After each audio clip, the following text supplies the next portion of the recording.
Hi, I'm Texas Johnson, and we're here to talk about Greece. The ancient Greek civilization was located on the northern side of the Mediterranean Sea. There were three parts: northern Greece, Peloponnese, and central Greece. They were founded by the Mediterranean Sea and Black Sea.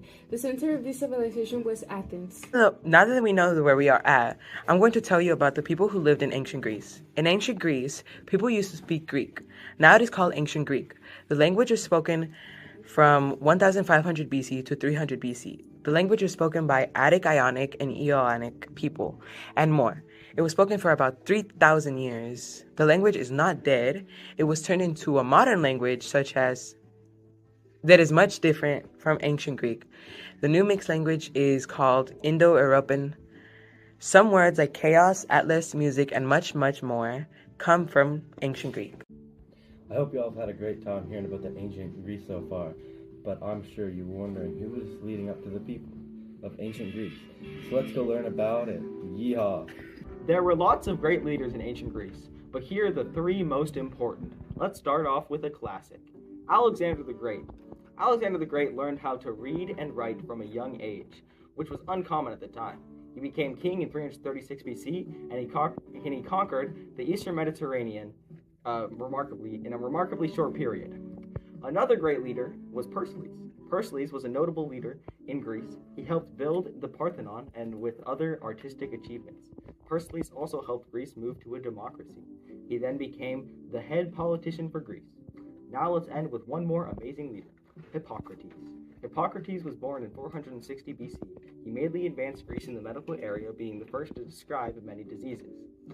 Hippocrates was the first to categorize disease outbreaks, being the first to use the term pandemic, and other medical terms.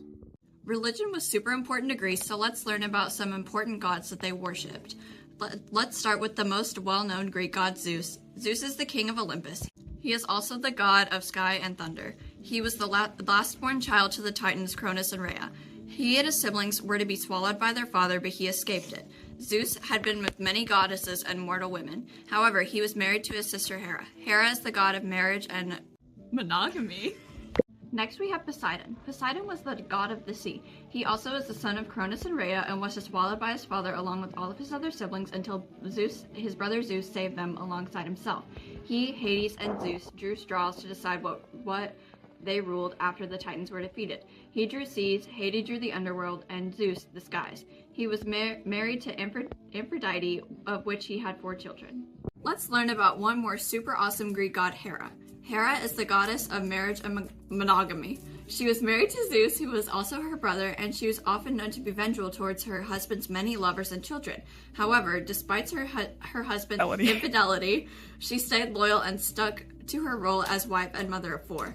She is the queen of Olympus, and she often turns her anger towards mortals who crossed her. She has also attempted to kill Heracles.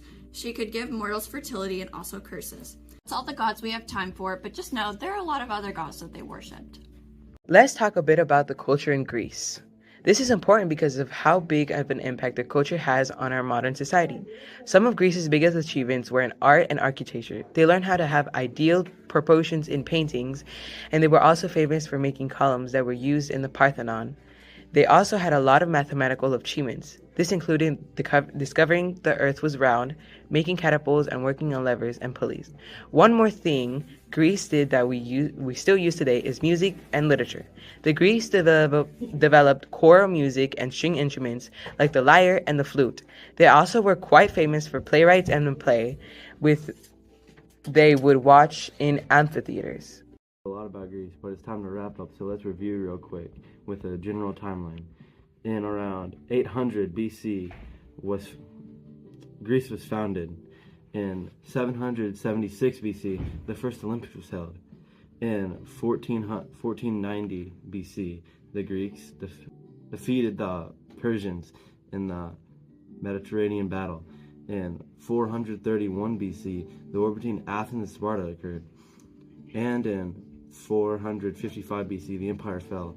With that, Texas Johnson is out. Yeah!